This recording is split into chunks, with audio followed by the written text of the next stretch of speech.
তারিন শুকনো একটা ঢোক গিলে দরজা খুলে দেখল রীতা আহমেদ, তারিনের মামি, দাঁড়িয়ে আছে। তারিন একটা স্বস্তির নিঃশ্বাস ফেলল। রীতা আহমেদ তারিনের দিকে তাকিয়ে মৃদু হাসলেন। উনার হাতের দিকে তারিনের চোখ পড়তেই দেখল হাতে hot water bag. Rita Ahmed তারিনের দিকে ব্যাগটা এগিয়ে দিতে দিতে বলল, নিশ্চয়ই কাঁধে ব্যথা করছে। তারিন মুখটা কুঁচকে মাথা নেড়ে বোঝালো যে তার কাঁধ সত্যিই ব্যথা করছিল। রীতা আহমেদ আবার বলতে লাগলেন, আমি জানতাম। নাস্তা খেয়েছিস? তারিন ব্যাগটা কাঁধে লাগাতে লাগত বলল, হ্যাঁ খেয়েছি। মামি, মা আর মামা উঠেছে? রীতা আহমেদ মুখটা হালকা গম্ভীর হয়ে গেল। তারপরও মুখে কিছুটা হাসি টেনে ডান হাতটা তারিনের বা গালে আলতো করে রেখে বলল, তুই টেনশন করিস না, আমি সব ঠিক করে নেব। কথাগুলো বলে রীতা আহমেদ চলে যেতে লাগলেন। আবার কি মনে করে পেছনে ফিরে নিতুর দিকে তাকিয়ে বলল, নিতু তুই এখান থেকে আয়। তোর বাবা ঘুম থেকে উঠল বলে তকে এখানে দেখলে আবার চেঁচামেচি করবে। তারিনও মাথা নেড়ে মামির কথার সম্মিত জানাল। নিতুও রীতা আহমেদের সাথে চলে গেল। তারিন দরজাটা লাগিয়ে ব্যাগটা কাঁধের নিচে দিয়ে ফ্লোরে শুয়ে চোখ বুঝল। মামি যে তার জন্য স্টোররুমটা ভালো করে পরিষ্কার করে রেখেছে সেটা সে আজ সকালেই বুঝতে পেরেছে। মামির ভালোবাসার কথা ভেবেই একটা স্বস্তি ভরা নিঃশ্বাস ফেলল সে। ব্যথাটা কমে গেছে কিন্তু কেন জানি শান্তি পাচ্ছে না সে। মা আর মামার টেনশনে তার বারবার গলা শুকিয়ে আসছে। না জানি ঘুম থেকে উঠে কি করে তারা। কিছুই যেন ভালো লাগছে না তার। চোখ খুলে কিছুক্ষণ শুয়েছিল। আস্তে আস্তে উঠে ভাঙ্গা জানালাটা দিয়ে বাহিরের ব্যস্ত রাস্তার দিকে তাকালো সে। পথচারীদের মাঝে ব্যস্ততা বিরাজ করছে। হঠাৎ করে একটা ছেলেকে দেখে তার বুকটা কেঁপে উঠল। না জানি কি করছে রিদান ভাইয়া এখন। রিদানের ভাবনায় মত্ত হল সে। বিছানায় বসে ফ্লোরের দিকে স্থির দৃষ্টিতে তাকিয়ে আছে রিদান। সে যে মাত্র ফ্রেশ হয়ে বের হল তা জানান দিচ্ছে তার গায়ে জমে থাকা বিন্দু বিন্দু পানি। চুলগুলো ভিজে কপালে লেপ্টে আছে, গলায় টাওয়েল জড়ানো। তার চিন্তার বিষয় একটাই, তারিন। না জানি কি হয়েছে তার সাথে। খারাপ কিছু যে হয়েছে আর এটাই তো স্বাভাবিক। না জানি কতটা খারাপ। যতবার এই কথাটা তার মনে পড়ে ততবার গা কেঁপে ওঠে। ফোনের শব্দে তার চিন্তার বিচ্ছেদ হল। ফোনের স্ক্রিনের দিকে তাকিয়ে মুচকি হেসে ফোনটা হাতে নিল রিদান।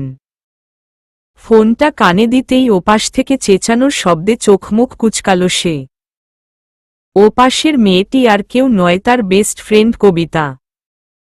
কবিতা রিদান ফোন রিসিভ করতে না করতেই চেঁচিয়ে বলতে লাগল, কিরে তোর কি ফোনটা প্রথমবারে রিসিভ করার অভ্যাস এ জীবনে কোনোদিন হবে না? না হলেও 10 বার ফোন দিয়েছি তোকে, কিন্তু নাওনি তো, মহা ব্যস্ত। উনার ফোন ধরার সময় আছে নাকি? তাড়াতাড়ি নিচে আয়, গাড়িতে অপেক্ষা করছি। আরে ফ্রেশ হচ্ছিলাম তাই ফোন ধরতে পারিনি। গাড়িতে অপেক্ষা করছিস মানে? আমরা গাড়িতে বসে আছি, তুই তাড়াতাড়ি আয়। আমরা মানে? কে আছে তোর সাথে? কথা না বলে নিচে আয়, তাহলেই দেখতে পাবি। আচ্ছা তোরা ভিতরে আয়। আমি আসছি। না, ভেতরে যাব না। আমরা গাড়িতে অপেক্ষা করছি, তুই শিগগির আয়। বলেই কবিতা ফোনটা কেটে দিল। রিদান ফোনটা রেখে নেভি ব্লু কালারের শার্ট আর সাদা জিন্স পরে নিচে নামল। এমনিতেও অফিসে যাওয়ার মতো মন মানসিকতা নেই তার। কিছুক্ষণের জন্য বন্ধু বান্ধবদের সঙ্গ পেলে নেহাত মন্দ হয় না। গাড়ির কাছে গিয়ে দেখল ফ্রন্ট সিটে শিথিল আর কবিতা, পিছনের সিটে রায়হান বসে আছে। গাড়িতে বসতে বসতে রিদান রায়হানকে বলল, কি ব্যাপার, তোর মন খারাপ নাকি?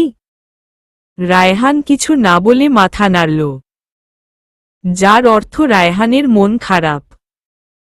রিদান গাড়িতে বসে কবিতা আর শিথিলের দিকে তাকিয়ে বলল, কিরে তোদের আবার কি হলো? আমাদের রায়হান সাহেবের তো রোজই মন খারাপ থাকে, এটা তেমন নতুন কিছু না। তবে তোরা এত চুপচাপ কেন? রায়হান রিদানের কথায় চোখমুখ শক্ত করে বলল, আমার রোজই মন খারাপ থাকে মানে? রিদান কিছু বলতে যাবে তার আগে শিথিল বলে বসল, শালা, রোজ রোজ সুমাইয়ার ঝাড়ি খেয়ে মন খারাপ করে থাকে আর এখন ভাব নিয়ে বলছে মানে? সুমাইয়া আমাকে। রায়হানকে আর কিছু বলতে না দিয়ে রিদান বলল, আচ্ছা হয়েছে কি সেটা বল। আমাদের কবির চেহারার রং মেঘাচ্ছন্ন কেন সেটা বল। কবিতা রিদানের দিকে রাগী রাগী চোখ করে বলল, তোর কি এসব জানার সময় আছে? আমার তো মনে হয় মোবাইল সাইলেন্ট আর ব্যস্ত মানুষের জন্য কোনো নোবেল থাকলে সেটা তোকে দেয়ার দরকার। রিদান কিছুটা মৃদু হেসে বলল, আসলে গতকাল রাতে লেট করে ঘুমিয়েছি তাই ফোনটা সাইলেন্ট করে রেখেছিলাম। সকালে ঘুম থেকে উঠে তোদের কলগুলোও দেখেছি। ভাবলাম ফ্রেশ হয়ে ব্যাক করব, কিন্তু আমার আগে তুই নিজেই আবার। কবিতা এবার হাত দিয়ে রিদানকে থামিয়েও বলল, হয়েছে হয়েছে, আর বলতে হবে না। আচ্ছা তুই কি আমাদেরকে নিজের বন্ধু বলে মনে করিস না? রিদান কবিতার কথায় সোজা হয়ে বসে সিরিয়াস ভঙ্গিতে বলতে লাগল, না। কে বলেছে তুই আমার বন্ধু? তুই তো আমার বড় বোন। রিদানের কথায় কবিতার রাগ কিছুটা কমেছে। কবিতা আসলেই অন্যরকম একটা মেয়ে, কারো সাথে বেশিক্ষণ অভিমান করে থাকতে পারে না। রিদানের দিকে তাকিয়ে বলল, বাহ, আমি তোর বড় বোনের মতো, কিন্তু গতকাল তুই আমাকে না বলেই চলে যাচ্ছিলি। রিদানের মুখটা গতকালের কথা মনে পড়তেই শুকিয়ে গেল। রিদানের যে কিছু একটা হয়েছে শিথিল বুঝতে পারল। শিথিল রিদানকে আর মন খারাপ করতে না দিয়ে বলতে লাগল, সে যাই হোক, রিদান তো আর যায়নি। আর এটা এখন ইম্পর্ট্যান্ট কথা না। ইম্পর্ট্যান্ট কথাটা কি তোরা বলবি নাকি আমি বলবো সেটা বল। রিদান কিছুটা অবাক দৃষ্টিতে শিথিলের দিকে তাকাল, কি এমন ইম্পর্ট্যান্ট কথা? কবিতা তাড়াহুড়ো করে বলল, রাঁধছিস কেন? আমি বলছি। শিথিল কবিতার দিকে তাকিয়ে বলল, বিয়েটা তোর নাসো অ্যাক্টিং না করে তাড়াতাড়ি বল। কবিতা কিছু বলতে যাবে তার আগে রিদান বলল, তোদের ঝগড়া পড়ে করিস। কার বিয়ে? কি হয়েছে একটু বল। এমনিতেই ভালো লাগছে না। শিথিল কবিতার দিকে তাকিয়ে মুখ টিপে হাসল। কবিতা শিথিলের দিকে চোখ বড় করে তাকিয়ে বুঝাল, তোর হিসাব পড়ে হবে। তুলে রাখলাম। রিদানের দিকে তাকিয়ে বলল, রওশার বিয়ে। রিদান কবিতার দিকে বিরক্তির দৃষ্টিতে তাকিয়ে বলল, রওশার যে বিয়ে সেটা 1 মাস আগে থেকেই জানি। এটা নতুন করে বলার কি আছে? কবিতা রায়হানের দিকে তাকিয়ে বলল, কিছু বলবি নাকি সব দোষ আমার? রায়হান রিদানের দিকে তাকিয়ে বলল, রওশার বিয়ে কবে? এই মাসের 3 তারিখ। কেন, কি হয়েছে? সবাই অসহায় দৃষ্টিতে রিদানের দিকে তাকাতেই রিদান চোখ বন্ধ করে বলল, শীত ইয়ার। আগামীকাল যে রওশার হলুদ আমার মনেই নেই। কবিতা বলতে লাগল, মনে থাকবে কি করে? 1 মাস আগে বিয়ের ইনভাইটেশন দিয়েছে ও। আমি পৈপি করে বলেছিলাম মনে থাকবে তো। তবে আমি ভেবেছিলাম রিদানের মনে থাকবে, কিন্তু না করোরই মনে নেই। ভাগ্যিস আজ সকালে ইনভাইটেশন কার্ডটা আমার হাতে পড়েছিল। রিদান বলল, এখন কি করার সেটা বল। শিথিল চমকে রিদানের দিকে তাকিয়ে বলল, কি করার মানে? সেই স্কুল লাইফের ফ্রেন্ড রওশা। বিয়েতে না যাওয়ার কোনো অপশন নেই। তাছাড়া রওশা আমাদের কারো ফোন তুলছে না। রায়হানও নরম কণ্ঠে বলতে লাগল, তুলবে বা কেন? আমরা বলেছিলাম 1 সপ্তাহ আগে যাব, কিন্তু সেখানে বিয়ের আগের দিনও আমাদের যাওয়ার কোনো রেশ নেই। সবাই চুপচাপ বসে আছে, যে যার মতো চিন্তা করছে। শিথিল গাড়ি স্টার্ট দিতে যাবে, রিদান বলল, আজ দুপুরে যদি রওনা দেই তাহলে রাতের মাঝে পৌঁছে যাব। আর যদি কাল সকালে দেই তাহলে পৌঁছাতে পৌঁছাতে বিকেল হবে। রায়হানও মাথা নেড়ে রিদানের কথায় সম্মত জানাল। কিন্তু কবিতা মুখটা গম্ভীর করে বলতে লাগল, শিওর তোরা সেখানে ম্যানেজ করতে পারবি? সবাই ভ্রু কুঁচকে কবিতার দিকে তীক্ষ্ণ দৃষ্টি নিক্ষেপ করাই কবিতা কাচুমাচু করে বলে লাগল, তোরা সেখানকার পরিস্থিতি সম্পর্কে জানিস তো? সেখানে গিয়ে কারো সমস্যা হবে না তো? শিথিল কবিতার মাথায় একটা চাটি মেরে বলল, নাক সিটাকাবি তো তুই, আমাদের কোনো সমস্যা হবে না। কবিতা শিথিলের দিকে চোখমুখ শক্ত করে তাকিয়ে বলল, দেখা যাবে। শিহাব আহমেদ, তারিনের মামা, ঘুম থেকে উঠে ফ্রেশ হয়ে রুমে বসে আছেন। মুখে তার বিরক্তির ছাপ স্পষ্ট।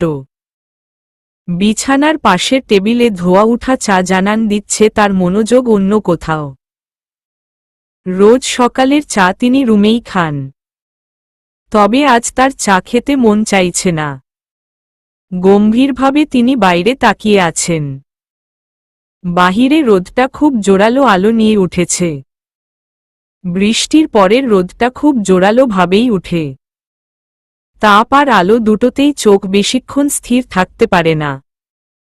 চোখটা আলোর প্রখরতায় ফিরতেই দরজার দিকে চোখ যায় তার। কেমন জানি ঝাপসা দেখা যাচ্ছে। তীব্র আলোর প্রখরতার রেশ কাটতেই স্বাভাবিক চোখে দরজায় দাঁড়িয়ে থাকা মানুষটিকে দেখে চোখমুখ আরও শক্ত হয়ে যায় তার। পাশে থাকা চায়ের কাপটা হাতে নিয়ে গম্ভীর গলায় বলল, ভেতরে আয়। ভাতের হাড়ির ধোয়ার দিকে তাকিয়ে বেখেয়ালি হয়ে আছে রিতা আহমেদ। ঘন ঘন দীর্ঘ নিঃশ্বাস ফেলছেন তিনি। কি হতো যদি মেয়েটার বিয়ে হয়ে যেত? যদি ছেলে ভালো হতো তবে না হয় নিজের হাতে তারিনকে বউ সাজিয়ে দিত সে। একে তো বয়স বেশি, আর দেখতেও ভালো লাগছিল না ছেলেটাকে। আদৌ কি তাকে ছেলে বলা যায়? বাবার বয়সী একটা লোকের হাতে সবাই মিলে তুলে দিচ্ছিল বাচ্চা মেয়েটাকে। আর সবাই না হয় বাদ। তিশা কি করে করতে পারল এটা? নিজের মেয়ের সাথে এমন করতে কি তার এতটুকুও খারাপ লাগেনি? একজন মা কি চায়? সন্তানের সুখ শান্তি। কিন্তু তিশা যদি পারত তাহলে মনে হয় তারিনকে মেরে ফেলে তার বাবার কর্মকাণ্ডের প্রতিশোধ নিত। যাই হোক, মেয়েটাকে তো সে পেটে ধরেছে। মেয়েটার প্রতি তার ভালোবাসা থাকার কথা ছিল। তবে একা তিশাকে দোষ দিলে চলে না। তিশার নিজের কিছু গো ছিল আর সমাজের কিছু মানুষ তাতে ঘি ঢেলে দিয়েছে। এতে তিশার রাগ মেটানোর একটা সুযোগ পেয়ে গেলেও তারিনের জীবনটা অতিষ্ঠ হয়ে গেছে। কপাল করে একটা মেয়ে পেয়েছে। হাজার অত্যাচারে মুখ থেকে টু শব্দটিও বের করে না। গতকাল রাতে এত মার খেয়েও তিল পরিমাণ শব্দ তো দূরে অভিযোগও নেই মেয়েটির। আর আজকালকার মেয়েদের একটু বকাবকি করলেই বাড়ি থাকবে না, না হয় খাওয়া দাওয়া ছেড়ে দেবে। আমার নিতুটাও এমন। আর তারিন বিনা অপরাধে অপরাধী। হঠাৎ কিছু পড়ে যাওয়ার শব্দে ভাবনার সুতো কাটল রিতা আহমেদের। পিছনে ফিরে তাকিয়ে দেখে তিশা আহমেদ মুখটা কালো করে দাঁড়িয়ে আছে। আর নিচে কাচের গ্লাসটা ভেঙ্গে চুরমার হয়ে আছে। তিশা আহমেদ চেঁচিয়ে বলতে লাগল, এসেছে অলক্ষ্মী বাড়িতে। সব ভেঙ্গে চুরে শেষ করে তবে শান্তি হবে। ঋতু ভাতের হাঁড়িটা চুলা থেকে নামাতে নামাতে স্থির কণ্ঠে বলতে লাগল, বাহ, গ্লাসটা পড়ল তোমার হাত থেকে আর দোষ দিচ্ছ অন্য কাউকে। নিজের দোষটা স্বীকার করতে শিখবন। তিশার রাগটা যেন এবার আরো চটে গেল।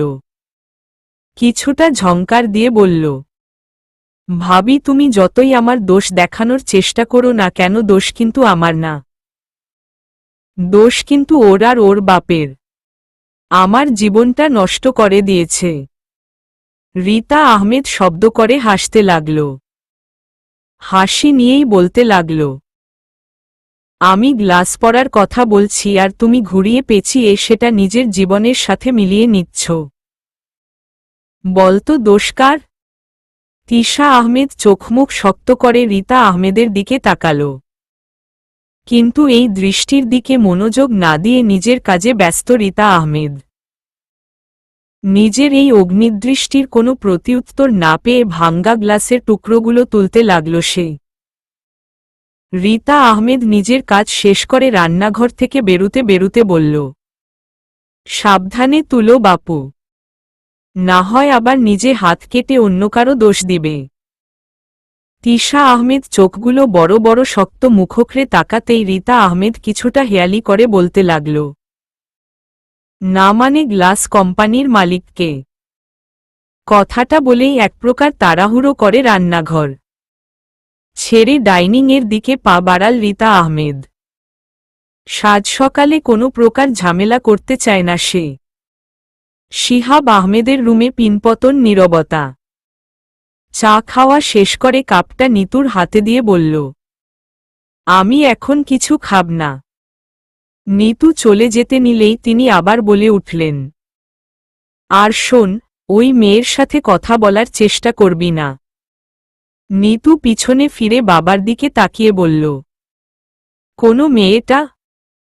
শিহাব আহমেদ কিছুটা সন্দেহভাজন দৃষ্টিতে নিতুর দিকে তাকাতেই নিতু নিজেকে ঠিক আগের মতো রাখার চেষ্টা করতে লাগল, যেন তার বাবা কার কথা বলছে সে সত্যিই জানে না। শিহাব আহমেদ নিজের সন্দেহ নিরসন দিয়ে বলল, তারিন, তোকে যেন স্টোররুমের আশেপাশে না দেখি। নিতু অবাক হওয়ার ভঙ্গি করে বলতে লাগল, তারিন আপু? আপু বাড়িতে আসল কখন? আর স্টোররুমে কি করছে?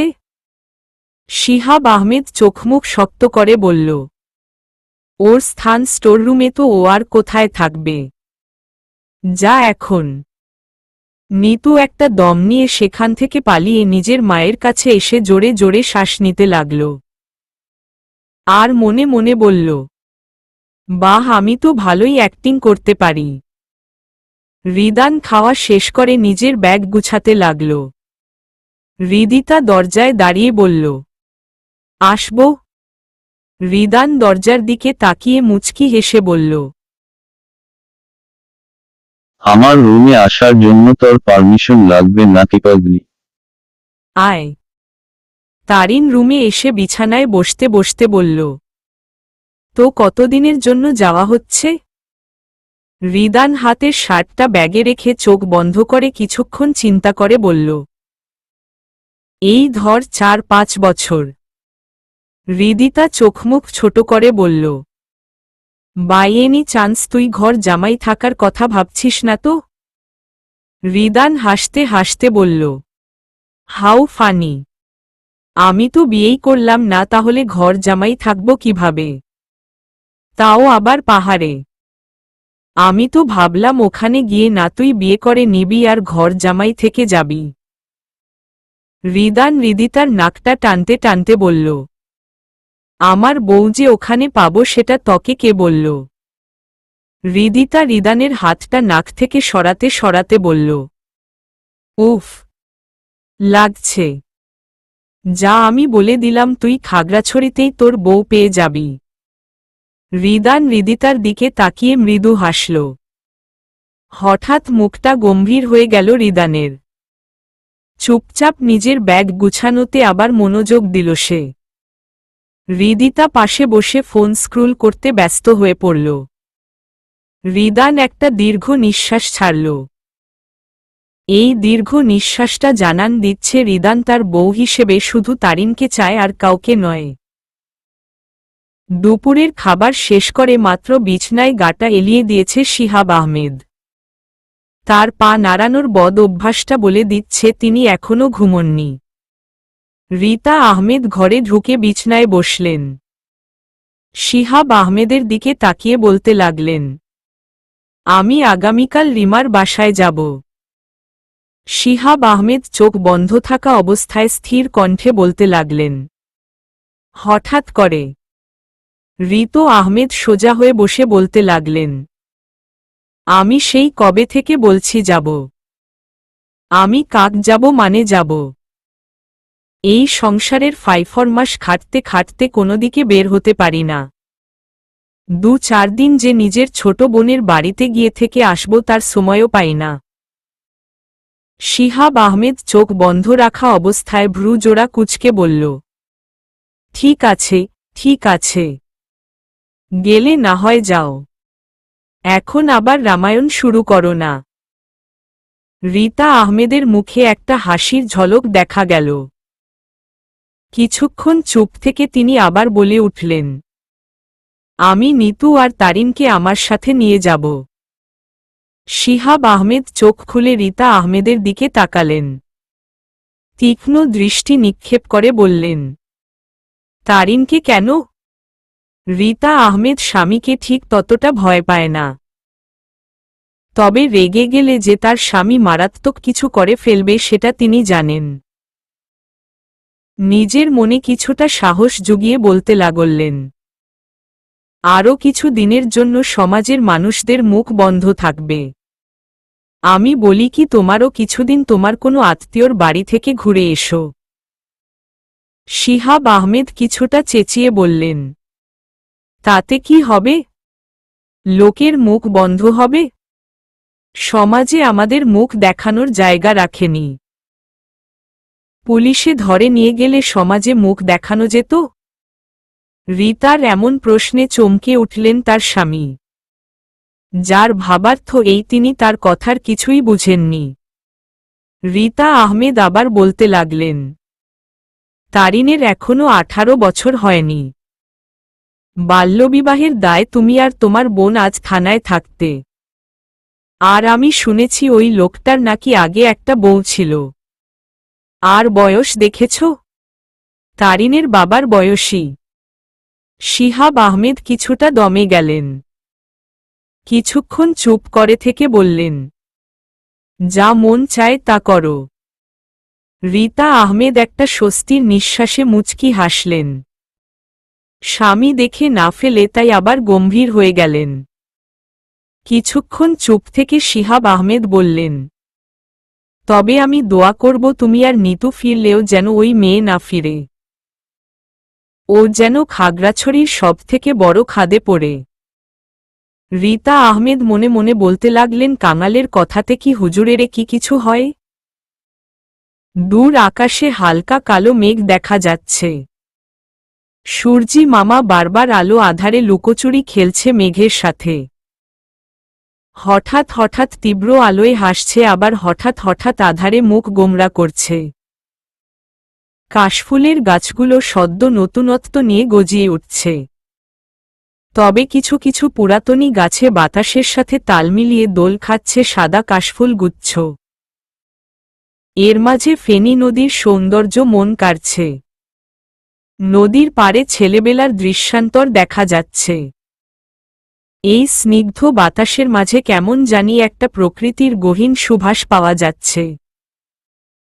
এখনই কেমন জানি একটা পাহাড়ের সুভাষ নাকে লাগছে। আঁকাবাঁকা পাহাড়ি রাস্তায় বাসের এপাশ ওপাশ চলাটা ভালোই লাগছে তার। যখন বাসটা পাহাড়ের উপর থাকে তখন নিচে তাকালেই দেখা যায় মঞ্জুরানো ঘন সবুজ অরণ্য। রাস্তার দুপাশের স্নিগ্ধ বাতাসে এলোমেলো চুলগুলো বারবার মুখে আছড়ে পড়ছে তারিনের। নিজের এলো চুলগুলোকে ডান হাত দিয়ে কানের পিছে গুজে দিয়ে এক স্বস্তির হাসি দিয়ে পাশের সিটে বসা রিতা আহমেদের দিকে তাকালো সে। রীতা আহমেদ তার প্রতি উত্তরে মৃদু হাসল। রীতা আহমেদ আর তারিন পাশাপাশি বসেছে। পিছনের সিটে নিতু আর তার বড় ভাই সাদেক বসেছে। রীতা আহমেদ সাদেককে সাথে নিয়ে আসতে চায়নি, কারণ তার মনে হয় সাদেক তার বাবার মতো। কিছুটা তারিনের প্রতি বিরক্ত, কিন্তু কখনো তারিনের সাথে খারাপ ব্যবহার করেনি সাদেক। তবে খুব করে ভালোবাসাটাও প্রকাশ করেনি সে। তা যাই হোক, কিছুদিনের জন্য সংসারের মায়াজাল থেকে তিনি অবসর পেয়েছেন, তাতেই তিনি সন্তুষ্ট। পিছনে নিতু আর সাদেকের দিকে তাকিয়ে দেখল। নিতু কানে ইয়ারফোন গুজে চোখ বন্ধ করে আছে, আর সাদেক যে বেঘুরে ঘুমোচ্ছে তা বোঝা যাচ্ছে তার মাথা নিতুর কাঁধে দেখে। এবার তারিনের দিকে তাকিয়ে দেখল তারিনের দৃষ্টি প্রকৃতির গহীনে স্থির, আর ঠোঁটের কোণে মিষ্টি হাসির রেশ।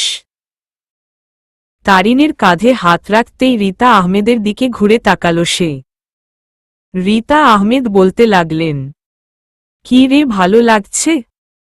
তারিন মুখভর্তি হাসি দিয়ে মাথা নাড়ল। রীতা আহমেদ তারিনের দিকে কিছুটা ঘুরে বসলেন। আবার বলতে লাগলেন, কিছু খাবি? ব্যাগে খাবার আছে। কথাগুলো বলেই নিজে ব্যাগ থেকে দুটো চিপসের প্যাকেট খুলে তারিনের হাতে একটা দিল। পিছনের সিটে নিতুর গায়ে হালকা ধরতেই নিতু চোখ খুলে মৃদু হেসে চিপসের প্যাকেট হাতে নিয়ে খেতে শুরু করল। তারিন চিপসের প্যাকেট খুলে মামিকে নিতে ইশারা করলে রীতা আহমেদ মাথা নাড়ালেন। তারিনের আর একটু কাছে ঘেঁষে মিনমিনে গলায় তারিনকে বলতে লাগলেন, হ্যাঁ রে, রাহাতদের বাড়িতে তোর কেমন লাগলো বললি না তো? তারিন চিপস খেতে খেতে বলল, জানো মামি, তোমার বন্ধুর বাড়িতে আমাকে সবাই কত আদর করছে। সবাই অনেক ভালো। আমি আসার সময় তো হৃদিতা কেঁদে দিয়েছিল, আর আঙ্কেল তো বারবার বলছিল আরও কিছুদিন থেকে যেতে। আর রিদান ভাইয়া তো। এতটুকু বলেই তারিন থমকে গেল। মনে হচ্ছে গলায় কিছু আটকে যাচ্ছে, যার দরুন কোনো শব্দ বের হচ্ছে না। রীতা আহমেদ তারিনের থমকে যাওয়া দেখে বলল, কি রে, পানি খাবি? পানির বোতলটা থেকে সামান্য পানি খেয়ে আবার বলতে শুরু করে তারিন, রিদান ভাইয়াও অনেক ভালো, সবাই অনেক ভালো। রীতা আহমেদ বিজয়ের হাসি দিয়ে বললেন, রাহাত আমার বন্ধু, তবে আমাকে নিজের বোনের মতো আদর করে। আর সেখানে আমি বলেছি তুই আর নিতু আমার কাছে আলাদা নস। আর রাহাতও যেন তোকে আমার মেয়ের মতোই আদর করে। রিদান তাহলে দেশেই আছে? এই ছেলে বিদেশ ছিল নাকি এতদিন? আমি দেখেছি সেই ছোট থাকতে, আর দেখিনি। তারিনের মুখটা ফ্যাকাশে হয়ে গেল। ছোট একটা নিঃশ্বাস ফেলে বলল, চলে গেছে আবার। রীতা আহমেদ মুখে কিছুটা বিরক্তির ছাপ রেখে বলল, এসেছে তো কিছুদিন হলো, আবার চলে গেল। রাহাতের ছেলেকে নিয়ে জ্বালা। কই বাবা মার সাথে থাকবে, তা না করে শুধু বিদেশ পড়ে থাকা। তারিন কিছু না বলে বাহিরের দিকে তাকাল। আমার জন্যই কি রিদান ভাইয়া চলে গিয়েছে? কই, আমি তো সেদিন উনি না যাওয়ার জন্য বলতে গিয়েছিলাম, উনি তো শুনতেই চায়নি আমি কি বলতে চেয়েছি। আর শুনবেই বা কেন, আমিও তো শুনিনি উনার কথা। তারিন একটা দীর্ঘ নিঃশ্বাস টানল। এত অক্সিজেনে ভরপুর পরিবেশে কেমন জানি শ্বাস নিতে কষ্ট হচ্ছে তার। তবে কিসের অভাবে শ্বাস নিতে কষ্ট হচ্ছে তার? রিদানের নাকি ভালোবাসার, নাকি রিদানের ভালোবাসার? নিজের মাথায় নিজেই চাটি মেরে মনে মনে বলতে লাগল কি সব ভাবছেও। এর কিছুক্ষণ পরই সাদেক ঘুম থেকে জাগল। চোখ খুলে নিজেকে নিতুর কাঁধে আবিষ্কার করে কিছুটা বিব্রত বোধ করলেও সেটাকে একপাশে রেখে সোজা হয়ে বসল। যাই হোক, নিতু নিজেরই ছোট বোন, আর কারো কাঁধে তো আর মাথা রাখেনি। সামনে তাকিয়ে কিছুটা চেঁচিয়ে উঠল সাদেক। আরে মা, আমরা তো এসে গেছি। সাদেকের হঠাৎ চেঁচানোতে নিতু বিরক্তির দৃষ্টি নিক্ষেপ করল। সামনে বসে থাকা রীতা আহমেদ আর তারিন চমকে পিছনে তাকিয়ে মৃদু হাসল। তার মানে এই তারা প্রায় পৌঁছে গেছে। কিন্তু সাদেকের বিপরীত পাশের সিটে বসা নীল হিজাব পরা মেয়েটি ফিক করে হেসে ফেলল। সাদেক সামান্য লজ্জিত হয়ে মুখ গোমরা করে বসে রইল। নীল হিজাবের মেয়েটির হাসির যথেষ্ট কারণ রয়েছে। সাদেকের বয়স 22। সে যদি হঠাৎ ঘুম থেকে উঠে বাচ্চাদের মতো শান্তিময় বাসে হঠাৎ করে গর্জে উঠে তাতে তো সবাই হাসবেই। তাও আবার আরে মা, আমরা তো এসে গেছি বলে। তার মানে উনি যে সারাক্ষণ বাসে ঘুমিয়ে এসেছেন সেটা বাসের সবাই বুঝতে পেরেছে। মেয়েটি এবার বাইরের দিকে তাকিয়ে মুখ টিপে টিপে যে হাসছে তা চোখ এড়াচ্ছে না সাদেকের। সাদেকের মন চাইছে উঠে গিয়ে মেয়েটির গালে কষিয়ে একটা চড় মেরে বলতে এবার হাস। বাস থেকে নামতেই তারিন হাতের ঘড়ির দিকে তাকিয়ে দেখল 2টা বাজে।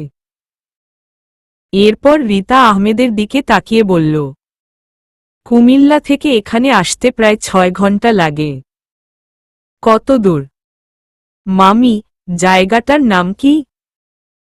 পেছনে থেকে একটা ফর্সা মতো ছেলে মুখে এক রাজ্যজয়ের হাসি দিয়ে বলল, তাইন্দং। তারিন ছেলেটির দিকে ভ্রু কুঁচকে তাকাল।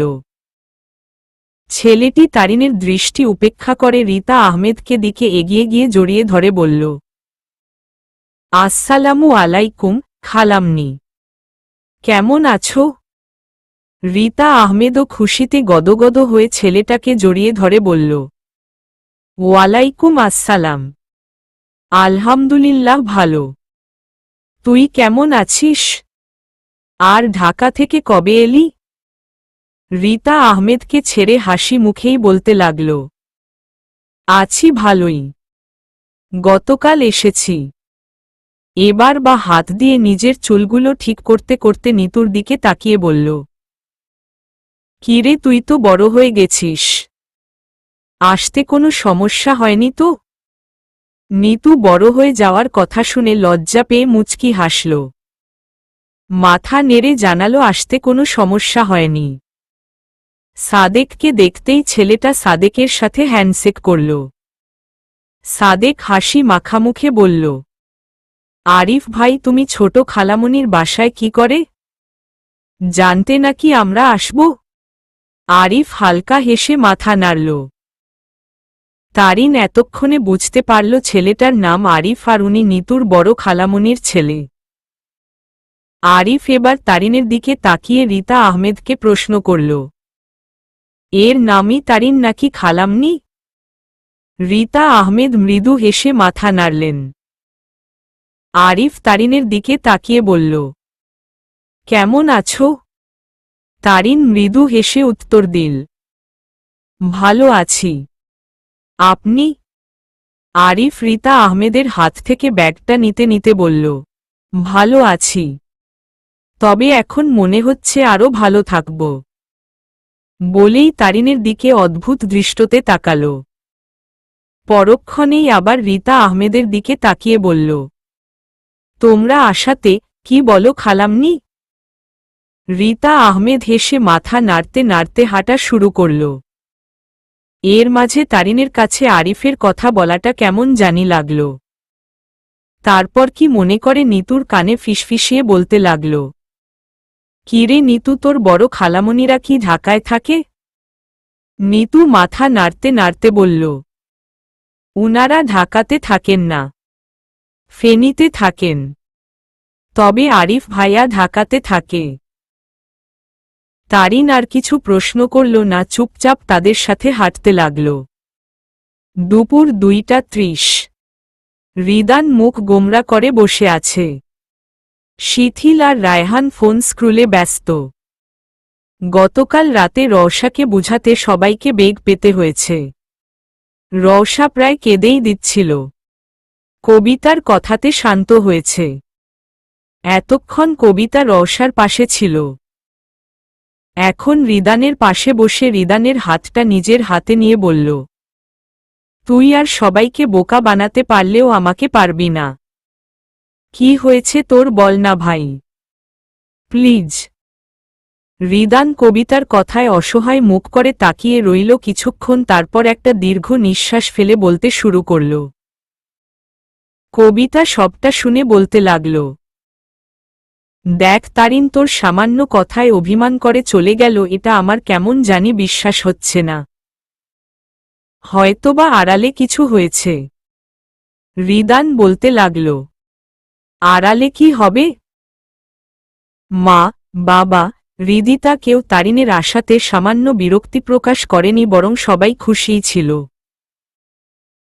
আর ওর মামির সাথে শুধু একদিন কথা হয়েছিল, আর মামি এমন কিছু বলবে না যেন তারিনের কষ্ট হয়।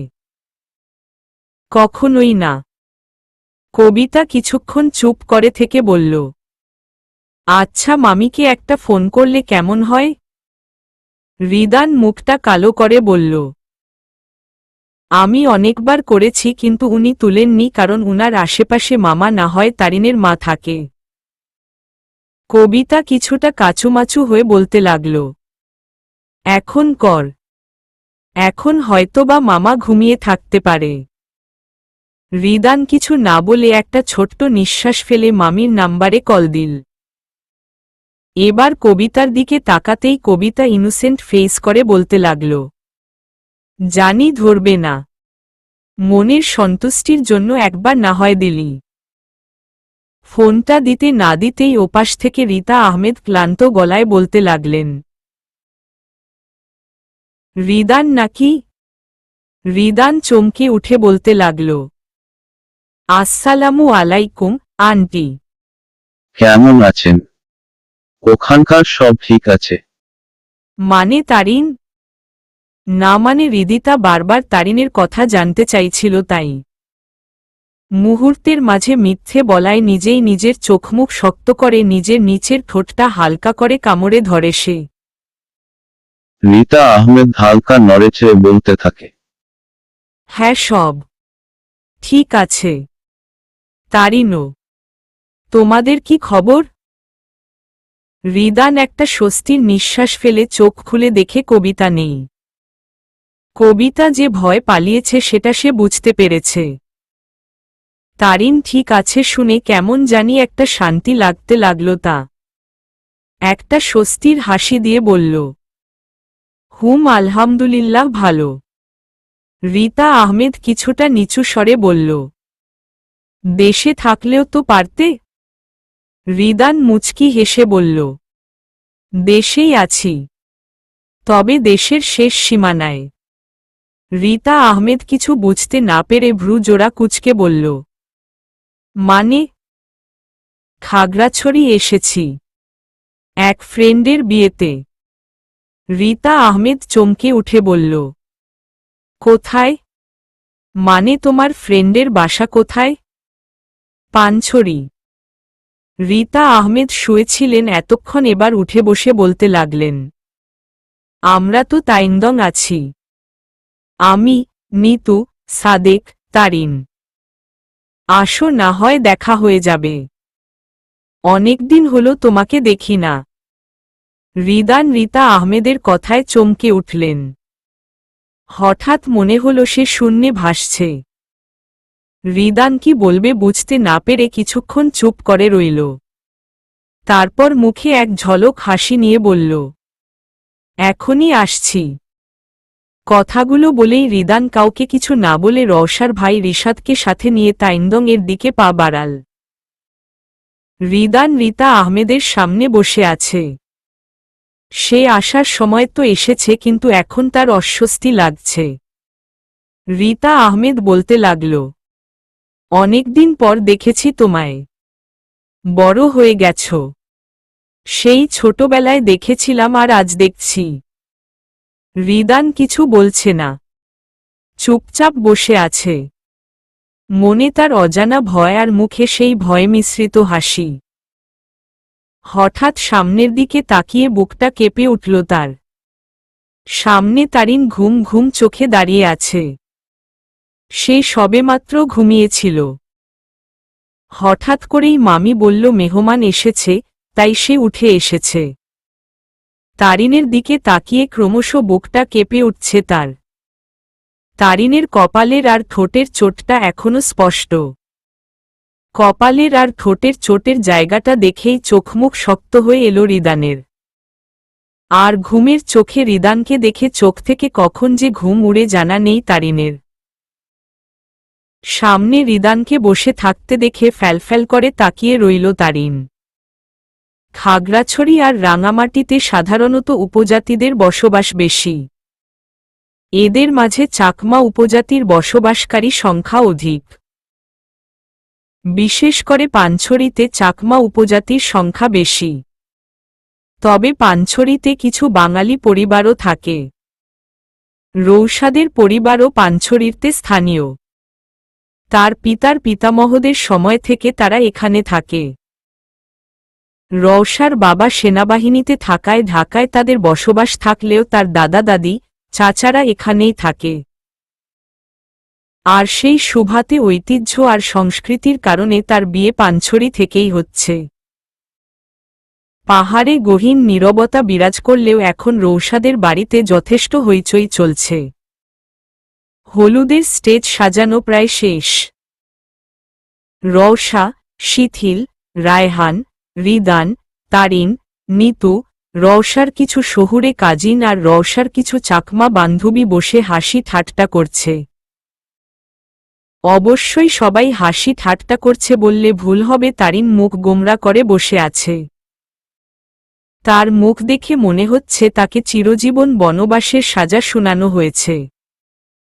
তারিনের এই গোমরা মুখের কারণ রিদান।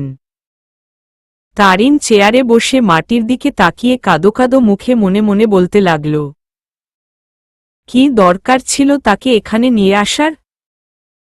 ওই সময় তারিন রিদানকে দেখে ঠিক যতটা অবাক হয়েছিল তার থেকে বেশি খুশি হয়েছিল এক অজানা কারণে।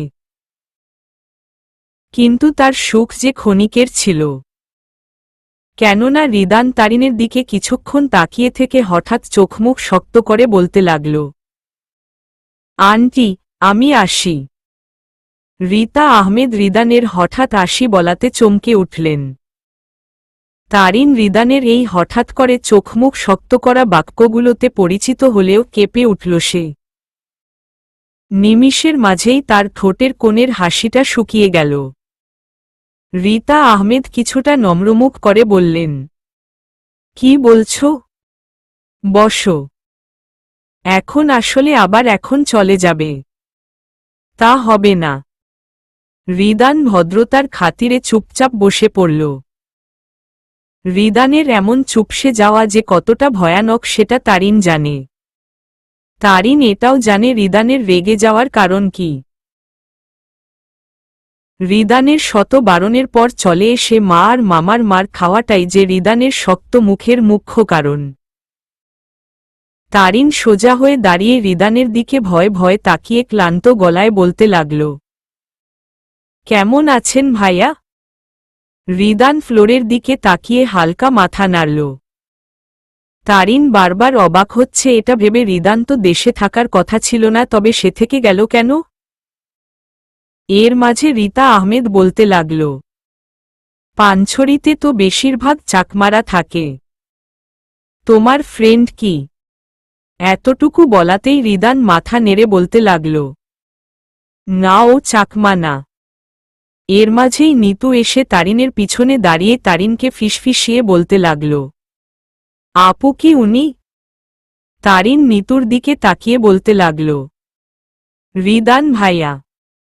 বাকি প্রশ্নগুলো পরে করিস। নিতু কিছুটা ভ্রু কুঁচকাল। এখন তার মনে হাজারো প্রশ্ন উকিঝুঁকি দিচ্ছে। তারপরও নিজের উত্তর পাওয়ার কৌতূহলটাকে দমিয়ে রাখল। রিতা আহমেদ রিদানের দিকে তাকিয়ে নিতুকে ইশারা করে বলতে লাগল, এটা নিতু, আমার মেয়ে। রিদান নিতুর দিকে তাকিয়ে হালকা হেসে বলল, কেমন আছো? নিতু স্মিত হেসে বলল, ভালো। আপনি কেমন আছেন? রিদান একটা দীর্ঘ নিঃশ্বাস ফেলে মুখে হাসি টেনে বলল, আলহামদুলিল্লাহ ভালো। রিদানের এই একটা বাক্যেতেই যেন তারিনের নিঃশ্বাসগুলো ভারী হতে লাগল। নিতুর সাথে কথা বলা যায়, তার সাথে কথা বললে কি এমন অপরাধ হতো? এটা ভাবেই কাঁদো কাঁদো মুখ করে ফেলল তারিন। এই কাদো কাদো মুখের দিকে না তাকিয়েও তার মনের অবস্থা খুব ভালো করে বুঝতে পারছে আরেকজন। সে আর কেউ নয়, রিদান। এর মাঝে রিমা সুলতানা চা নাস্তা নিয়ে আসলেন। রিদান, রিমা, রিতা আহমেদের মাঝে টুকিটাকি কথা শুরু হল। তবে রিদান ভুল করেও তারিনের দিকে একবারও তাকায়নি। তারিনের রিদানের ইগনোর করার ব্যাপারটা ঠিক সহ্য হল না। এই সহ্য ক্ষমতার বাঁধ ভাঙল, তবে তার ঝাঁজ গিয়ে পড়ল নিতুর উপর। নিতু কখন থেকেই প্রশ্ন করে যাচ্ছিল, বলো না তারিন আপু, উনি কে? তুমি চেনো? মার কি হয়? তারিন কিছুটা নিচু স্বরে চেঁচিয়ে বলতে লাগল, চুপ করবি? কখন থেকে একই প্রশ্ন বারবার করে যাচ্ছিস? একবার বলেছি না এখন কোনো প্রশ্ন করবি না, তাও শুরু করে দিয়েছিস। তারিনের কথায় নিতু কাচুমাচু হয়ে দাঁড়িয়ে পড়ল। তারিন সেখান থেকে চলে গেল। সেখানে উপস্থিত সবাই একবার তাকিয়ে আবার নিজেদের কথায় মনোযোগ দিল। রিদান এতক্ষণ রেগে থাকলেও এখন তার ঠোঁটের কোণে এক চিলতে স্বস্তির হাসি দেখা গেল। নিতু গিয়ে তার মায়ের পাশে বসল। নিতুও রিদানের সাথে কথা বলতে লাগল। অবশ্য কোনো প্রশ্ন করেনি, শুধু চুপচাপ শুনেছে, মাঝে মধ্যে হু হা করেছে। রিদান কিছুক্ষণ পর বলতে লাগল, আন্টি এবার আসি, ওখানে সবাই আমার জন্য অপেক্ষা করছে, আর এমনিতেও সন্ধ্যা হয়ে আসছে। রিতা আহমেদ বলতে লাগল, হ্যাঁ তাই ভালো, এমনিতেই পাহাড়ি রাস্তা, তার উপর রাতে আসা যাওয়া আরও বিপজ্জনক। রিমা সুলতানা বলতে লাগলেন, বিয়ে শেষ হলে এখান এসে কদিন বেরিয়ে যাবে? রিদান হালকা হেসে বলল, দেখি। ঘর থেকে বের হতে গিয়ে রিদান আবার ফিরে এসে রিতা আহমেদকে বলতে লাগলেন, আন্টি, একটা রিকোয়েস্ট করি। রিতা আহমেদ প্রথমে কিছুটা চমকে গেলেও পরে স্বাভাবিক ভঙ্গিতে বলতে লাগলেন, আচ্ছা কর, দেখি রাখতে পারি কিনা। আমার সাথে নিতু আর তারিনকে নিয়ে যাই? আম শিওর ওরাও আমার মতো এখানকার বিয়ে দেখেনি। আমরা সবাই মিলে মজা করব। আর এখানে তো ঘুরতেই এসেছে। রিতা আহমেদ ফিক করে হেসে দিয়ে বললেন, শুনো ছেলের কথা। তোমার ফ্রেন্ডের বিয়েতে নিতু আর তারিন যাবে তো ওরা কি মনে করবে? না না, এটা কেমন দেখায় না। রিদান কিছু বলতে যাবে তার আগে রিশাদ বলতে লাগল, আমরা কেউ কিছু মনে করব না, বরং আরো খুশি হব। তাছাড়া এখানকার বিয়েতে ওরা নতুন কিছু দেখবে। আর আপুর কিছু চাকমা ফ্রেন্ড আছে, ওরা রাতে নাচ করবে। এগুলো তো আর রোজ রোজ দেখতে পাবে না। দিন না ওদের আমাদের সাথে। রিশাদের কথায় রিতা আহমেদ কিছুটা রাজি হয়েছে। তবে রিশাদের কথায় নিতুর মন আর নিজের কাছে নেই। নিতু মুচকি হেসে রিশাদের দিকে তাকিয়ে আছে। এর মাঝেই রিমা সুলতানা রিশাদের কথার সাথে সুর মিলিয়ে বলতে লাগল, হ্যাঁ, এখনকার বিয়ে কিছুটা ভিন্নতর। আপা দেও ওদের যেতে। এবার পাশ থেকে নিতু বাচ্চাদের মতো করে বলতে লাগল, মা প্লিজ যাই না আমরা। রিদানও অসহায় মুখ করে বলতে লাগল, প্লিজ আন্টি। রিতা আহমেদ চমকে বলতে লাগল, এটা কি হচ্ছে? সবাই মিলে আমাকে ভিলেন বানানোর প্রচেষ্টা কেন করছো? সবাই এবার হেসে ফেলল। রিতা আহমেদ রিদানের দিকে তাকিয়ে বলল, আচ্ছা নিয়ে যাও, তবে সাবধানে যাবে। আর পৌঁছে আমাকে জানাবে। রিদান মিষ্টি হেসে মাথা নাড়ল। আর এতক্ষণ ধরে দরজার আড়াল থেকে সব শুনছিল আরেকজন। সেও মনে মনে চাইছিল যেন রীতা আহমেদ রাজি হয়ে যায়। আর তখন থেকে গাড়িতে উঠে রৌশাদের বাড়িতে আসা পর্যন্ত একবারের জন্য তারিনের দিকে তাকায়নি রিদান। এটা তারিনের ধারণা রিদান তারিনের উপর যথেষ্ট অভিমান করে আছে। তার কথা শুনলে এরকমটা হতো না। আর তাছাড়া রিদানবার কয়েক তারিনের দিকে আর চোখে তাকিয়েছে সে। এটা অবশ্য তারিন বুঝতে পারেনি। তারিন এবার পা দিয়ে মাটিতে আঁকিঝুঁকি করছে। রিদান এখনো সবার সাথে হাসি মুখে কথা বলছে, শুধু তারিন ছাড়া। এর মাঝেই কবিতা আসল এসেই রিদানের পাশে বসতেই রিদান ভ্রু কুঁচকে তাকিয়ে বলল, বাহ, আমাকে বিপদে ফেলে পালিয়ে গেলি কেন? কবিতা অসহায় মুখ করে বলতে লাগল, আমি তোকে বিপদে ফেলে পালাইনি। আসলে ফোন না ধরার কারণে তুই যে তারপর আমার সাথে কি করবি সেই ভয় পালিয়ে গেছি। রুমে যেতেই আমার মাথাটা বড্ড ব্যথা করছিল। একটা পেইন কিলার খেয়ে ঘুমিয়ে পড়েছিলাম। আর এখন মাত্র উঠেই তোর কথা মনে পড়াতে সাথে সাথে চলে এলাম। আচ্ছা, উনি ফোন ধরলেন না কেন? কি অদ্ভুত মহিলা। রিদান হাসি হাসি মুখ করে তাকিয়ে আছে। কবিতা রিদানের এরকম চাহনিতে ভ্রুজোড়া কুঁচকে বলল, কি ব্যাপার, তুই হাসছিস কেন? আশ্চর্য। রিদান কবিতাকে ইশারা দিয়ে তারিনকে দেখিয়ে মুচকি হাসাতেই কবিতা তারিনের দিকে কিছুক্ষণ তাকিয়ে চেঁচিয়ে বলতে লাগল, তারিন। কবিতার এরকম চেঁচানোতে তারিন চমকে উঠে কবিতার দিকে তাকিয়ে রইল। এবার কবিতা তারিনকে বলতে লাগল, তোমার নাম তারিন না? তারিনের এমনিতেই মন খারাপ, তার উপর কারো এভাবে চেঁচিয়ে তাকে ডেকে নাম জিজ্ঞেস করটা মোটেও স্বস্তিকর লাগল না। তারিন মুখ গোমরা করে মাথা নেড়ে জানাল, হুম, তার নাম তারিন। এবার কবিতা রিদানের পাশে গিয়ে বসে বলতে লাগল, ভাই কেমন কি? আমার তো বিশ্বাস হচ্ছে না। আল্লাহ, সত্যি তারিন এখানে? ভাই বল না, তারিন এখানে কিভাবে আসল?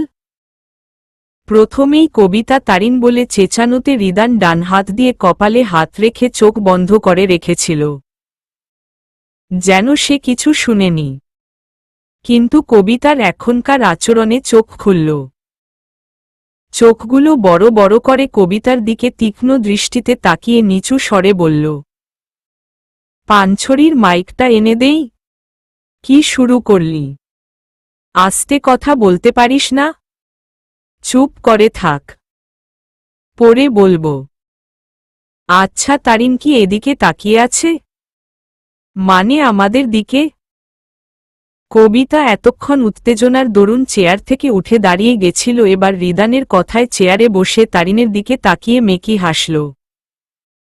তারিন কবিতার দিকে রাজ্যের প্রশ্ন নিয়ে তাকিয়ে আছে।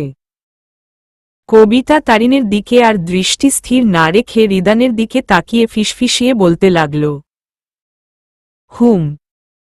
এর মাঝেই রওশার চাকমা বান্ধবীরা নাচ শুরু করে দিয়েছে। তারা নিতুকে টেনে নিয়ে গেল তাদের সাথে নাচতে। একটা মেয়ে এসে কবিতাকে নিতে গেলে কবিতা বলল, আমি একটু পড়ে যাই, প্লিজ। রিদান কবিতার দিকে তাকিয়ে বলল, এখন কিছুই বলবো না, তুই যা।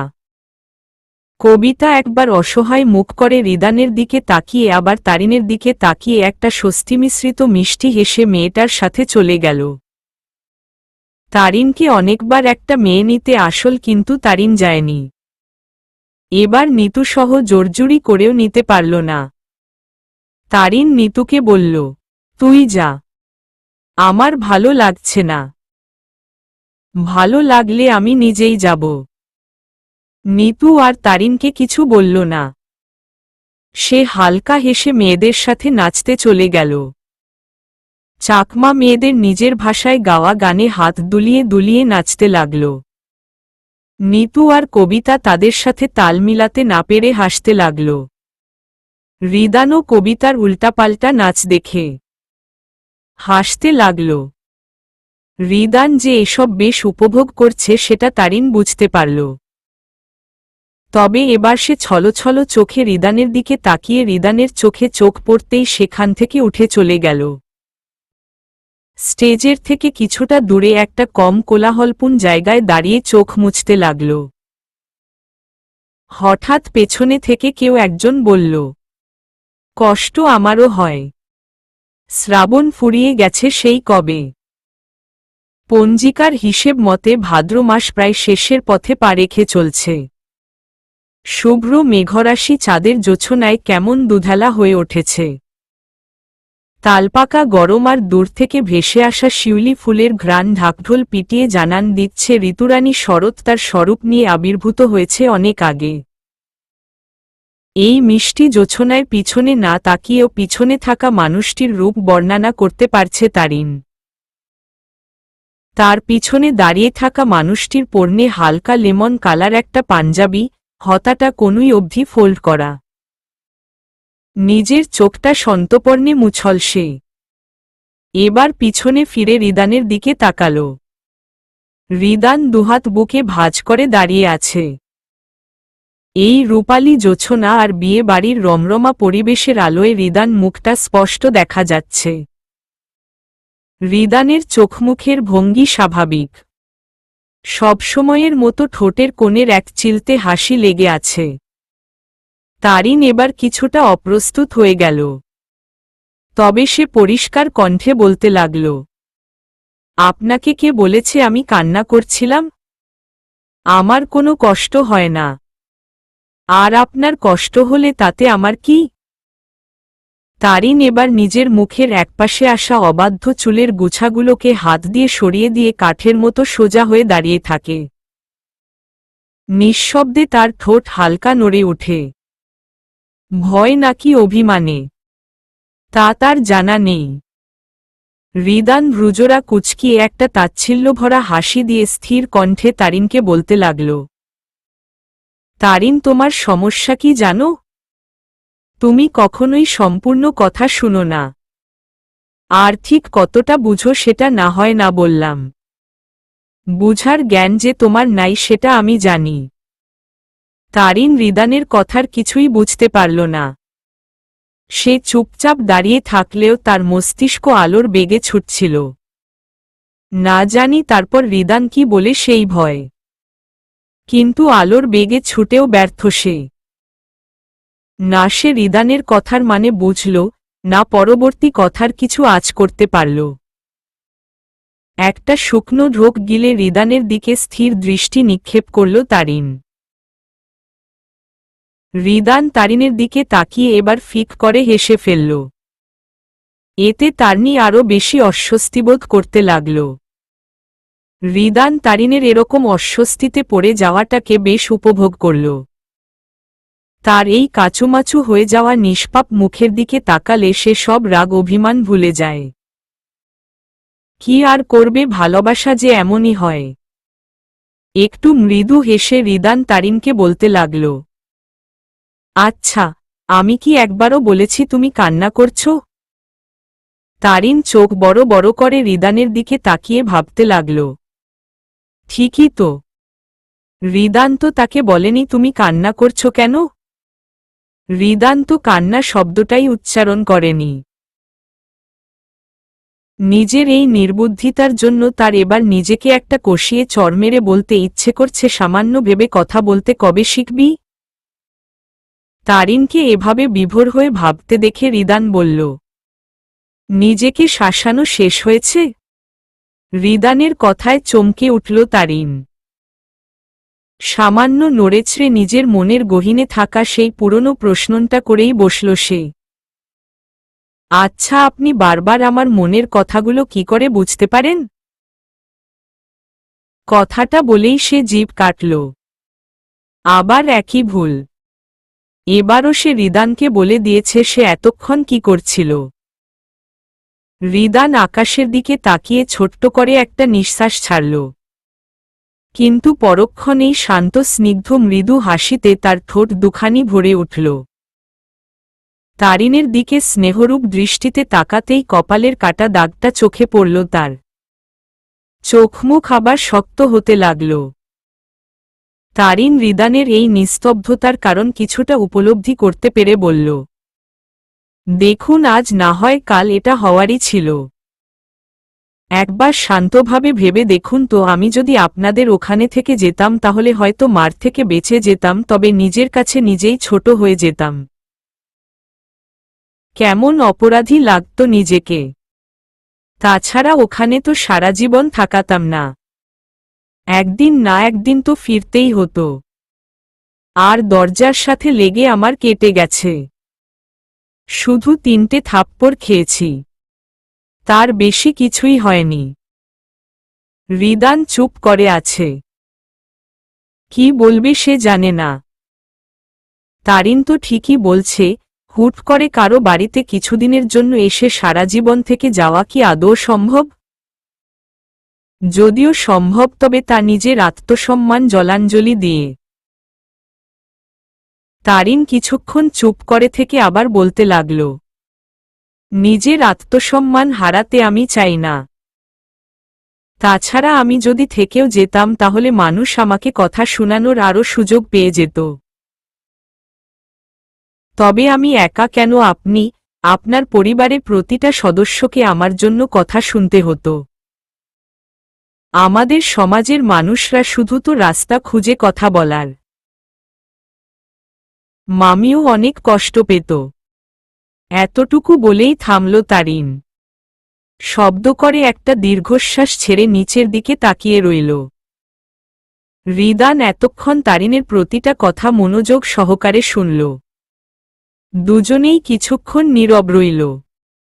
তবে আশেপাশের কোলাহলে তারা যে নীরবতা পালন করছে তাদের তা মনে হল না। এবার দুজনার মাঝের নীরবতা ভেঙে রিদান বলল, ঠিক আছে, আমি সব মেনে নিলাম। তবে তুমি আমার সাথে রাগ করে চলে কেন গেলে? আর কিছুদিন থাকতে পারতে। তারিন কিছুটা চমকে উঠল রিদান হঠাৎ করে কথা বলায়। নিজেকে সামলে নিয়ে বলতে লাগল, বিশ্বাস করুন, আমি আপনার সাথে রাগ করে চলে আসিনি। আমি তো ওই দিন। এতটুকু বলে তারিন নিজেই থেমে গেল। মনে মনে বলতে লাগল, আমি চাই না উনি লীনা আন্টির বলা কথাগুলো জানতে পারুক। লীনা আন্টির ওইরকমভাবে বলাটা হয়তো ঠিক হয়নি, তবে আমি এগুলো নিয়ে নতুন কোনো ঝামেলা করতে চাই না।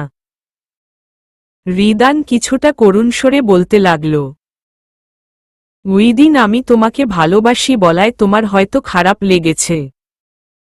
এটা স্বাভাবিক। তুমি আমাকে ভালোবাসতে নাই পারো, তবে আমি তোমাকে এই ব্যাপারে কোনো জোর করব না। তারিন মাথা নিচু করে রইল। কিছুক্ষণ চুপ থেকে বলল, এখন এসব কথা না বললে মনে হয় ভালো হয়। রিদান বুঝতে পারল তারিনের মন খারাপ হয়ে যাচ্ছে। তাই সে মুখে হাসি টেনে বলল, ভালোবাসটা জরুরি না। তবে আমি তোমাকে ভালোবাসি এটা ভেবে আমার সাথে সংকোচ করে কথা বললে আমার নিজেকে অপরাধী মনে হবে।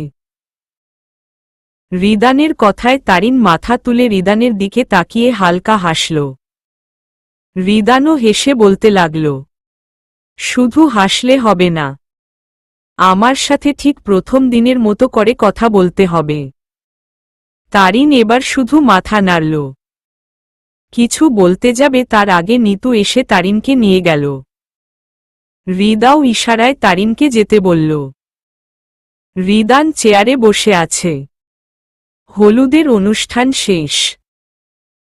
এতক্ষণ অনেক মানুষের সমাগম থাকলেও এখন তা শুধু পরিণত হয়েছে রওশার সমবয়সীদের দ্বারা। রওশার হাতে মেহেদি লাগিয়ে দিচ্ছে কিছু মেয়ে। তারিন আর নিতু পাশে বসে বসে দেখছে। কবিতা এতক্ষণ মেহেদি লাগিয়েছে। মেহেদি হাতে রিদানের পাশে গিয়ে বসল। রিদান ফোনে বিজি থাকলেও কবিতা পাশে বসাতে কবিতার দিকে তাকিয়ে মৃদু হাসল। কবিতা এবার আশপাশটা ভালো করে দেখে বলতে লাগল, রায়হান আর শিথিল কই? রিদান ফোনে চোখ রেখে বলল, শিথিলের বাবা ফোন দিয়েছে তাই ওই দিকে গেছে। কবিতা তীক্ষ্ণ প্রশ্ন, আর রায়হান? রিদান এবার কবিতার দিকে তাকিয়ে বলল, উনারও ফোন এসেছে। কবিতা হাতের মেহেদি দেখতে দেখতে বলল, ও আচ্ছা, উনাদের টুনাটুনির প্রেমালাপ চলছে। কবিতা হঠাৎ কি একটা ভেবে রিদানের দিকে তাকাল। এবার কৌতূহল কণ্ঠে বলতে লাগল, বল না ভাই, বল না, কিভাবে কি হল? আর কতক্ষণ? পারছি না তো। রিদান কবিতার দিকে তাকিয়ে মৃদু হাসল। ফোনটা পাশের চেয়ারটাতে রেখে বলতে শুরু করল। সবটা শোনার পর অসহায় মুখ করে কবিতা বলতে লাগল, দূর, আমি তখন না গেলে তো সবটা নিজের চোখে দেখতে পারতাম। তবে যাই হোক, তোর মুখে হাসি ফুটেছে এতেই আমি খুশি। এবার কবিতা তারিনের দিকে তাকিয়ে বলতে লাগল, এই মেয়ে যে কেন তোকে ভালোবাসে না সেটা ও নিজেও জানে না। রিদান একাট দীর্ঘনিশ্বাস ছেড়ে বলতে লাগল, তারিন সমাজের কথা বেশি চিন্তা করে। নিজের কথা একবারের জন্য চিন্তা করলে জানত সেও আমাকে ভালোবাসে। কবিতা কিছুটা তীক্ষ্ণতা নিয়ে বলতে লাগল, যদি নিজের সুখ না থাকে তবে সমাজের সুখ দিয়ে কি হবে? আশেপাশের মানুষের ভালো থাকা দেখলে নিজের ভালো লাগে, তবে তাদের কথায় তো আমার ভালো থাকতে হবে এমনটা না। আমার ভালো খারাপ আমাকেই ফেস করতে হবে। আশেপাশের মানুষ তো আর সেগুলো ফেস করবে না। রিদান এবার তারিনের দিকে তাকিয়ে বলতে লাগল, আমি ওই সময় এই কথাগুলো ওকে বলতাম? বলিনি। আমি বললেও বুঝত না। তাছাড়া আমি জানি যখন ও নিজে জানবে ও আমাকে ভালোবাসে তখন সে নিজেই এই কথাগুলো বুঝবে, তাই বলিনি। বুঝলি? রিদান এবার কবিতার দিকে তাকিয়ে মাথা ঝাঁকাল। কবিতা উত্তরে তারিনের দিকে অসহায় দৃষ্টিতে তাকিয়ে রইল। এর মাঝেই রিশাদ এসে বলতে লাগল, কারা কারা ফানুস উড়াবে আসো। সবাই চলে যেতে লাগল। রওশা অসহায় মুখ করে বলতে লাগল, আমার দুহাতে মেহেদি। রিশাদ বলল, একটু অ্যাডাস্ট করো না। রওশা কিছু না বলে চলল। সবাই একসাথে ফানুসগুলো ছাড়ল। দেখতে অসম্ভব সুন্দর লাগছিল। তারিন বারবার মুগ্ধ চোখে দেখছিল। প্রায় 30টা ফানুস। একসাথে এতগুলো ফানুস আসলেই অদ্ভুত সুন্দর লাগছিল। হালকা বাতাসে এগুলো প্রথমে উপরে না উঠলেও কিছুক্ষণ পর উপরের বাতাসে সেগুলো খুব সুন্দরভাবে উড়তে লাগল। সবাই কিছুক্ষণ দেখে আবার স্টেজের দিকে পা বাড়াল। রওশার মেহেদি দেয়া শেষ। তারিন নিতুকে মেহেদি লাগিয়ে দিচ্ছে। কবিতা নিজের মেহেদি তুলে এসে শিথিলের পাশে বসল। শিথিল তখন ফানুস উড়ানোর ছবি তুলেছিল, সেগুলোই বসে বসে দেখছে। রিদানও বিপরীত পাশে বসে ফোনে ব্যস্ত। কবিতা শিথিলের দিকে নিজের হাতটা বাড়িয়ে দিয়ে বলল, দেখ, রংটা সুন্দর হয়েছে না? শিথিল মাথা তুলে কবিতার হাতের দিকে কিছুক্ষণ একদৃষ্টে তাকিয়ে মাথা নাড়ল। এবার শিথিল কবিতার হাতটার ছবি তুলতে লাগল। কবিতা শিথিলকে বলতে লাগল, কিরে মেহেদি পরবি তুই? আমি লাগিয়ে দেই? শিথিল কবিতার দিকে বিরক্তির দৃষ্টিতে তাকাতেই কবিতা বলল, থাক। কবিতা কি একটা ভেবে দুষ্ট হাসি দিয়ে রিদানের দিকে তাকাল। এবার একটু জোরে তারিনকে ডাকতে লাগল, তারিন। তারিন মাথা তুলে তাকাতেই কবিতা বলল, নিতুকে মেহেদি লাগানো শেষ? তারিন মাথা নাড়তেই কবিতা তারিনকে কবিতার কাছে আসার জন্য ইশারা দিল। তারিন মেহেদিটা হাতে নিয়ে কবিতার কাছে আসতেই কবিতা বলতে লাগল, মেহেদি লাগিয়ে দিবে? তারিন একগাল হেসে বলল, কেন নয়? কবিতা এবার নিজের গলাটা ঝেড়ে রিদানের দিকে তাকিয়ে বলল, আমাদের রিদান ভাইয়াকে একটু মেহেদি লাগিয়ে দাও। কবিতার কথায় তারিনে চোখগুলো মুহূর্তের মাঝে বড় হয়ে গেল। রিদান আর শিথিল হতভম্ব হয়ে কবিতার দিকে তাকিয়ে আছে। আর কবিতা মুখ টিপে টিপে হাসছে। চলবে।